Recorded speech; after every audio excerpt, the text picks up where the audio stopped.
সব থেকে বড় কথা যে বিগত ২১ সালে যে আবহাওয়া ছিল তার অনেকটাই পরিবর্তন হয়েছে। কারণ আজকে আমার সঙ্গে আপনারাও দেখতে পাচ্ছেন সংখ্যালঘু ভাইরাই সংখ্যালঘু গ্রামে ঘুরছে। এটা একটা বিজেপির বড় অ্যাচিভমেন্ট। আমরা যথেষ্ট সাড়া পাচ্ছি। সেই পরিস্থিতি আজ আর নেই। ওরা যে ভাববে যে এই ভোটটা পার্সেন্টেজটা আমার ফুল, এটা সবটাই পাবো, সেই পরিস্থিতি আজকে নেই। ওসব দিন অনেক পুরোনো দিন ফেলে এসছে। এখন ওই গঙ্গা দিয়ে বহু জল চলে গেছে, ওটা হবে না। আমি আজকে কুসুমগড়িয়া গেছিলাম, হিরাপুর গেছিলাম, গাজীপাড়া গেছিলাম, শেখপাড়া গেছিলাম, সমস্ত অনেকগুলো মুসলিম গ্রাম গেছিলাম।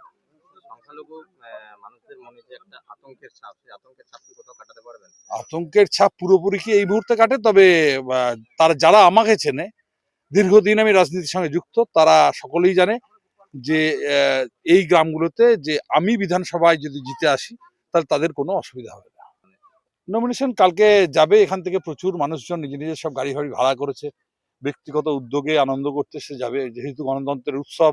আর কালকে নমিনেশন, সুতরাং লাভপুর বিধানসভার প্রত্যেকটা মানুষের কালকে মনে একটা উচ্ছ্বাস আছে প্রবল।